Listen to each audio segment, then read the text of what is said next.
हम लोगों ने फर्स्ट पार्ट तो कर लिया है, चलिए हम लोग सेकंड पार्ट कर लेते हैं। आज हम लोग 2 टॉपिक कवर करने वाले हैं। पहला है accounting as a source of information, तो यहाँ पर हम लोग डिफरेंट स्कोप्स ऑफ अकाउंटिंग पढ़ने वाले हैं।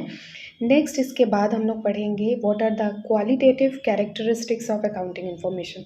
तो जल्दी से इसकी समरी पढ़ते हैं और फिर इसके एमसीक्यूज़ देखते हैं, क्योंकि प्रीवियस ईयर क्वेश्चन पेपर में इससे रिलेटेड क्वेश्चंस आए हैं। तो चलिए जल्दी जल्दी पढ़ लेते हैं। तो चलिए स्टार्ट करते हैं accounting as a source of information. यहाँ पर ये बहुत डिटेल में दिया है। आप एक बार अपने पास वो अगर बुक होगी, नहीं होगी तो आप पीडीएफ डाउनलोड करके आप एक बार इसको गो थ्रू कर लीजिएगा। हम आपको इम्पॉर्टेंट बेसिक चीज़ें बता रहे हैं जहाँ से क्वेश्चन आए हैं। देखिए, ये जो मेन इम्पॉर्टेंट पॉइंट है कि what are the branches of accounting, या जहाँ जहाँ हम लोग उस अकाउंटिंग को सब डिविजन उसका करते हैं, उसके डिसिप्लिन हम लोग पढ़ने वाले हैं। तो यहाँ पर एनसीईआरटी की बुक में सिर्फ 3 पॉइंट्स दिए हैं, आप देख सकते हैं। फाइनेंशियल अकाउंटिंग, कॉस्ट अकाउंटिंग और मैनेजमेंट अकाउंटिंग के बारे में दिया है। तो क्या बाकी पॉइंट्स नहीं होते? नहीं, सारे पॉइंट्स होते हैं, लेकिन बेसिकली यहाँ पर फाइनेंशियल अकाउंटिंग, कॉस्ट अकाउंटिंग और मैनेजमेंट अकाउंटिंग के बारे में ही दिया गया है। तो अब इससे हम लोग क्या समझते हैं कि अगर कभी आपसे फ्यूचर में पूछता है क्वेश्चन, क्योंकि ये क्वेश्चन आया है, what are the main 3 branches of accounting, तो आपको हमेशा याद रखना है financial accounting, cost accounting and management accounting. ये 3 मेन बेसिक अकाउंटिंग के ब्रांचेस होते हैं, और उसके बाद बहुत सारे ऐसे ब्रांचेस होंगे जो हम लोग फ्यूचर में पढ़ते भी हैं। तो ये हो गया। अब हम लोग इसकी थोड़ी सी बेसिक मीनिंग देख लेते हैं। फाइनेंशियल अकाउंटिंग में देखिए कुछ नहीं लिखा है, यहाँ पास एक सिस्टमैटिक रिकॉर्ड करना है फाइनेंशियल ट्रांजैक्शन को, मतलब ऐसे ट्रांजैक्शन जिसको हम लोग इकोनॉमिक टर्म में रिकॉर्ड कर सकते हैं, उन सबको सिस्टमैटिक वे में रिकॉर्ड करना, वही फाइनेंशियल अकाउंटिंग है। ठीक है। नेक्स्ट है कॉस्ट अकाउंटिंग। ये इसमें हम लोग क्या करते हैं कि जितने खर्चे हुए हमारे, जितने भी एक्सपेंसेस हुए हैं कोई भी चीज़ को प्रोडक्शन करने में या कोई भी सर्विसेज को प्रोवाइड कराने में, जो भी हमारे एक्सपेंसेस हुए हैं उनको, उनसे रिलेटेड अकाउंटिंग होती है, वो कॉस्ट अकाउंटिंग रहती है। तो ये हम लोग इसमें पढ़ते हैं। और कॉस्ट अकाउंटिंग का जनरली यूज़ किस में किया जाता है? डिसीजन मेकिंग के लिए यूज़ किया जाता है। ठीक है, अभी मैनेजमेंट अकाउंटिंग देखते हैं। यहाँ पर देख सकते हैं, यहाँ पर लिखा है management accounting draws a relevant information mainly from the financial accounting and cost accounting. जो फाइनेंशियल अकाउंटिंग और कॉस्ट अकाउंटिंग से हम लोग रिलेवेंट इन्फॉर्मेशन को यूज़ करते हैं, ताकि हम लोग को मैनेजमेंट में कैसे उसको हेल्प हो सके, बजट कैसे बनाया जा सके, कैसे हम लोग प्राइस का डिसीजन ले सकते हैं। तो ये सारी जो चीज़ें हैं, ये हमारा मैनेजमेंट अकाउंटिंग के बारे में बताता है। ये क्वालिटेटिव और क्वांटिटेटिव दोनों इन्फॉर्मेशन को गैदर करता है। तो ये कुछ हो गया, हम लोगों ने पढ़ा है मैनेजमेंट के ब्रांचेस को, सॉरी अकाउंटिंग के ब्रांचेस को। अकाउंटिंग के ब्रांचेस मेनली 3 ब्रांचेस होते हैं, फाइनेंशियल, कॉस्ट और मैनेजमेंट। लेकिन उसके अलावा भी बहुत सारे ब्रांचेस होती हैं जो कि हम लोग इसमें ज़्यादा डिटेल नहीं दिया गया है, लेकिन इससे रिलेटेड क्वेश्चंस आए हैं। तो सबसे पहले हम लोग क्वेश्चन देख लेते हैं, फिर उसके बाद हम लोग ये वाला पॉइंट पढ़ लेंगे, qualitative characteristics of accounting information. तो चलिए सबसे पहले क्वेश्चंस देखते हैं। तो देखिए, यहाँ पर हम लोगों ने ब्रांचेस ऑफ अकाउंटिंग में हमने पहले ही ड्रॉ कर दिया है कि कॉस्ट, फाइनेंशियल और मैनेजमेंट। अगर कभी क्वेश्चन आता है कि what are the main branches of accounting, तो आपको यही तीनों को बताना है। उसके अलावा बहुत से होते हैं, जैसे टैक्स अकाउंटिंग, जिसमें हम लोग टैक्सेशन के बारे में, इनकम टैक्स अकाउंटिंग बोलते हैं उसको हम लोग, जिसमें हम लोग इनकम टैक्स के बारे में ही पूरा, कैसे हम लोग रिडक्शन मिल सकता है, कैसे हम लोग रिबेट मिल सकता है, ये सारी चीज़ें हम लोग इसमें डिटेल पढ़ते हैं। सोशल रिस्पॉन्सिबिलिटी अकाउंटिंग के बारे में पढ़ते हैं, जहाँ पर हम लोग सोसाइटी के वेलफेयर से रिलेटेड जो भी अकाउंटिंग, ये न्यू टर्म है जिसको हम लोग एड ऑन इसमें किया गया है। इंटरनेशनल अकाउंटिंग, नेक्स्ट है government accounting, fund accounting, audit accounting और इन्फ्लेशन अकाउंटिंग। तो ये सारी चीज़ें हैं कुछ कुछ जो कि हम लोग ब्रांचेस ऑफ अकाउंटिंग के पार्ट्स में हम लोगों ने पढ़ा है। नेक्स्ट अगर हम लोग देखते हैं क्वेश्चंस कैसे आए हैं, देखिए क्वेश्चन पहला ही आ गया है, find out the odd one out with regard to the branches of accounting. तो देखिए इसमें क्वेश्चन तो है financial accounting, cost accounting, management accounting और कॉर्पोरेट अकाउंटिंग।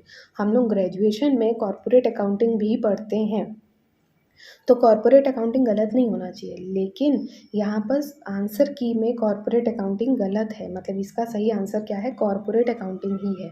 तो हमेशा याद रखिएगा, अगर आपको ये तीनों का बंच साथ में मिल रहा है, क्या क्या चीज़ें, यही same financial accounting, cost accounting और मैनेजमेंट अकाउंटिंग साथ में मिल रहा है, मतलब ये तो सही है।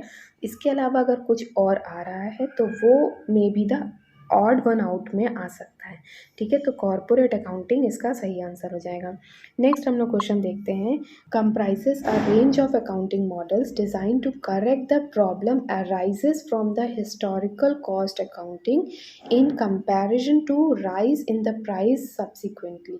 मतलब क्या है, इस क्वेश्चन का मीनिंग समझा देते हैं। इसमें सिंपली यही लिखा है कि ऐसी कौन सा ब्रांच है जिसने इस प्रॉब्लम को सॉल्व कर दिया। कौन सी प्रॉब्लम को, जो भी प्रॉब्लम हमारी हिस्टोरिकल कॉस्ट अकाउंटिंग सिस्टम में थी, मतलब यहाँ पर जो भी हम लोग बुक्स ऑफ अकाउंट बनाते थे, इसमें जो भी मशीनरीज रहती थी उसको हम लोग हिस्टोरिकल कॉस्ट, मतलब जब उसको ख़रीदा गया है उस प्राइस पे शो करते थे। तो यही तो करते हैं हम लोग। लेकिन ऐसी कौन सी चीज़ है, ऐसी कौन सी अकाउंटिंग है जिसने ये प्रॉब्लम को सॉल्व किया है कि फ्यूचर में जो भी प्राइजेस राइज हो रहे हैं उनको भी वो सॉल्व कर दे रहा है। तो ऑब्वियसली इन्फ्लेशन अकाउंटिंग है, जो कि हमारी इस प्रॉब्लम को सॉल्व करता है कि फ्यूचर में जो भी प्राइजेस, क्योंकि ये जो अकाउंटिंग है इसमें हम लोग इन्फ्लेशन रेट्स के अकॉर्डिंग एसेट्स की वैल्यूज़ रिकॉर्ड करते हैं। तो ये हो गया इन्फ्लेशन अकाउंटिंग। आई होप आपको समझ में आया होगा। नेक्स्ट क्वेश्चन देखते हैं। A method of accounting that attempts to take account of the facts that monetary units does not have a constant value because of an effect of inflation is called। मतलब ऐसी कौन सी चीज़ है जिसका effect नहीं होता है। तो यहाँ पर तो पहली चीज़, इफ़ेक्ट ऑफ इन्फ्लेशन का इफ़ेक्ट नहीं होता है, तो ऑब्वियसली इन्फ्लेशन अकाउंटिंग में हम लोग ऑलरेडी इन्फ्लेशन वैल्यू को ही लिखते हैं। तो जिससे जो हमारा कांस्टेंट वैल्यू जो रहता है वो कभी भी इन्फ्लेशन से अफेक्ट नहीं होता, क्योंकि ऑलरेडी हमारे जो भी अकाउंट्स रहते हैं वो इन्फ्लेशन वाले ही रेट पर लिखे रहते हैं। तो यहाँ पर ये इसका करेक्ट आंसर होगा। आई होप आपको समझ में आया होगा कि क्वेश्चंस कैसे आते हैं। अब नेक्स्ट हम लोग qualitative characteristics of accounting information पढ़ने वाले हैं। मतलब क्या है, यहाँ पर हम लोग अकाउंटिंग इन्फॉर्मेशन की क्वालिटी के फीचर्स क्या क्या हो सकते हैं। तो यहाँ पर देख सकते हैं, यहाँ पर टोटल 4 फीचर्स हैं, रिलायबिलिटी, रिलेवेंस, अंडरस्टैंडेबिलिटी और कंपेरेबिलिटी। तो ये हमेशा के लिए आप याद कर लीजिए इसको, समरी नोट्स जहाँ भी आप बना रहे होंगे ये चारों पॉइंट्स बहुत इंपॉर्टेंट पॉइंट्स है, क्योंकि इससे रिलेटेड क्वेश्चन आया है। तो रिलायबिलिटी, रिलेवेंस और अंडरस्टैंडेबिलिटी और कंपैरेबिलिटी, ये 4 फीचर्स होते हैं अकाउंटिंग इन्फॉर्मेशंस के। तो वन बाय वन एक एक करके हम सारे फीचर्स पढ़ते जाते हैं। तो फर्स्ट फीचर है हमारा रिलायबिलिटी। रिलायबल मतलब होता है, यहाँ पर रिलायबल का मतलब ये है कि जो भी इंफॉर्मेशन है वो एरर फ्री होनी चाहिए, बायसनेस फ्री होनी चाहिए और जिस पे हम ट्रस्ट कर सकें, फेथफुल होनी चाहिए, क्रेडिटेबल होना चाहिए, जिस पे हम विश्वास कर सकते हैं। तो अब रिलायबिलिटी में आप लोग को मीनिंग समझ में होगी, ऐसे इंफॉर्मेशंस रहनी चाहिए जिस पर हम ट्रस्ट कर सकें, जो कि एरर फ्री होनी चाहिए, बायसनेस फ्री होनी चाहिए। तो ये हो गया रिलायबिलिटी की मीनिंग। अब इसको हम लोग एक इसमें आपके बुक में ही एक टेबल दी है, उस टेबल को हमेशा याद रखिएगा। ये जो टेबल है, इस टेबल में आपको दिए गए हैं कुछ इंपॉर्टेंट टर्म्स जो कि क्वेश्चंस आए हैं प्रीवियस ईयर में। देख सकते हैं, जैसे रिलायबिलिटी में आपको दिख रहा होगा वेरीफिएबिलिटी, न्यूट्रलिटी और फेथफुलनेस। ये आप याद रखिएगा। क्या है, रिलायबल मतलब होता है जो कि एरर फ्री होना चाहिए, मतलब बाय एरर फ्री मतलब ऐसी चीज़ें जो कि रियल में हैं और वही चीज़ रिकॉर्ड होनी चाहिए। तो वेरीफिएबिलिटी मतलब जिसको हम लोग वेरीफाई कर सकते हैं। नेक्स्ट है न्यूट्रलिटी। न्यूट्रलिटी मतलब न्यूट्रल होना चाहिए, बायसनेस फ्री होना चाहिए। और फेथफुल वर्ड तो दिया ही था, तो फेथफुल भी होना चाहिए। तो रिलायबिलिटी में ये 3 पॉइंट्स होते हैं, ठीक है, वेरीफिलेबिलिटी, न्यूट्रलिटी और फेथफुलनेस, ये तीनों चीज़ें रिलायबिलिटी में इन्वॉल्व होनी चाहिए। अब हम लोग देख लेते हैं रेलेवेंस के बारे में। रेलेवेंस पढ़ते हैं। देखिए रेलेवेंस यहाँ दिया है, इसमें ये दिया है कि रिलेवेंट होना चाहिए, क्या हम उसको उस समय पर यूज़ कर सकते हैं, इतना होना चाहिए कि वो सफिशेंट हो, उस वक्त हम उसको यूज़ कर सकें, उन इन्फॉर्मेशन को हम लोग यूज़ कर सकें, फ्यूचर प्रेडिक्शन के लिए, और उससे कुछ हम लोग फीडबैक भी क्रिएट कर सकें। तो रिलेवेंट का मतलब होता है ऐसी इन्फॉर्मेशन होनी चाहिए जिसको हम लोग हर जगह, इसका हिंदी मीनिंग होता है उपयुक्त, मतलब इसको हम लोग हर जगह यूज़ कर सकें, तो टाइमली उसको यूज़ कर सकें। उसका हम लोग फ्यूचर में प्रिडिक्शन, मतलब फ्यूचर के लिए हम लोग एजम्पशन के लिए उसका यूज़ किया जा सके, फीडबैक उससे हम लोग ले सकें। तो ये हो गया रिलेवेंस। इसके भी 3 पॉइंट्स हैं, उनको भी आप हमेशा याद रखिएगा क्या क्या है। पहला है डेडिकेटिव वैल्यू, फीडबैक वैल्यू और टाइमलीनेस। अभी हम लोगों ने टाइम के बेसिस पे हम लोग उसको यूज़ कर सके तो टाइमलीनेस हो जाएगा, फीडबैक उसका यूज़ किया जा सकते, और प्रिडिक्टेटिव भी अगर आता है या जिसको हम लोग प्रिडिक्ट कर सके वो भी इसमें आएगा, और इसको हम लोग डेडिकेटिव वैल्यू लिखा है। डेडिकेटिव या प्रिडिक्टेटिव वैल्यू या फीडबैक वैल्यू और टाइमलीनेस रिलेवेंस के अंदर आता है। तो इसको अच्छे से याद करिएगा क्योंकि इससे रिलेटेड क्वेश्चंस आए हैं। नेक्स्ट हम लोग देखते हैं अंडरस्टैंडेबिलिटी। मतलब क्या हुआ कि हम ऐसी अकाउंटिंग इन्फॉर्मेशन रहनी चाहिए जिसको हम लोग कुछ समझ सके, जैसे समझिए कि हमने उसको रिकॉर्ड किया है, लेकिन जिस फॉर्म में हमने उसको रिकॉर्ड किया है वैसे ही आप उसको समझ सको। देखिए क्या लिखा है इसमें कि अंडरस्टैंडेबिलिटी का मतलब होता है कि उसको हम लोग यूज़ कर सकें, डिसीज़न मेकर्स जो हैं उसको इंटरप्रेट कर सकते हैं उन इन्फॉर्मेशन को वैसे ही जैसे उनको प्रिपेयर किया गया है।